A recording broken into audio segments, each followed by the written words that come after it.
আরজিকরের আর্থিক দুর্নীতির জাল কতদূর ছড়িয়ে রয়েছে তার সন্ধান করতে হানা দিল ইডি।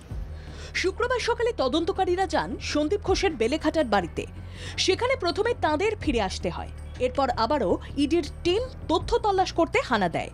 রাজ্যের ৮ জায়গায় হানা দেয় কেন্দ্রীয় তদন্ত সংস্থা। কলকাতা থেকে জেলা সব জায়গায় চলে ম্যারাথন তল্লাশি। ইডি আধিকারিকদের একটি টিম প্রথমেই যায় চন্দননগরের পাদ্রিপাড়ায়।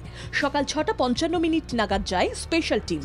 এখানেই থাকেন সন্দীপ ঘোষের শ্বশুরবাড়ির লোকজন।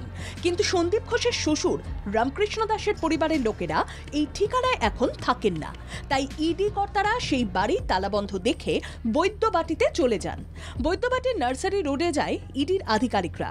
কুণাল রায়ের বাড়িতে গিয়ে ইডি কর্তারা তল্লাশি করে। কেন্দ্রীয় বাহিনীর নজরদারিতে কুণাল রায়ের বাড়িতে যায়। সেখানে লাগাতার তল্লাশি চালায় তাঁরা। কুণালের পরিজনরা জানান তিনি মেডিকেল লাইনে কাজ করেন। কুণাল রায় বেসরকারি সংস্থায় চাকরি করেন কলকাতায়। তার বাড়িতে তল্লাশি অভিযানের সময় কেন্দ্রীয় বাহিনীর সদস্যরা কড়া নজর রাখে। এর মাঝে সুভাষ গ্রামে ইডি আধিকারিকরা হানা দেয়। সেখানে সন্দীপ ঘোষের ঘনিষ্ঠ প্রসন্ন চট্টোপাধ্যায়কে গিয়ে আটক করে ইডি।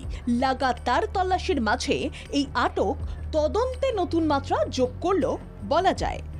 শুধু কলকাতা, দক্ষিণ 24 পরগনাই নয়, শুক্রবার সকালে হাওড়ার একাধিক জায়গায় তল্লাশি অভিযানে নামে ইডি। হাওড়ায় তল্লাশি চলে বিপ্লব সিং বা কৌশিক কোলের বাড়িতেও। ইডির তদন্তকারীদের সঙ্গে ছিলেন কেন্দ্রীয় বাহিনীর জওয়ানরাও। সোমবার সন্দীপের পাশাপাশি সিবিআই গ্রেফতার করে চিকিৎসার সরঞ্জাম সরবরাহে যুক্ত বিপ্লব সিংকে। জানা গিয়েছে কৌশিক বিপ্লব ঘনিষ্ঠ। বিপ্লবের সংস্থায় হিসাব রক্ষকের কাজ করতেন তিনি। অন্যদিকে প্রসন্ন ন্যাশনাল মেডিকেল কলেজের ডেটা এন্ট্রি অপারেটর হিসেবে কাজ করতেন। তাই প্রসন্নকে জেরা করে এই বেআইনি কারবারের কিনারা করার চেষ্টা করার জন্য যুদ্ধকালীন তৎপরতা বাড়িয়েছে ইডি। ব্যুরো রিপোর্ট, বাংলা জাগরণ।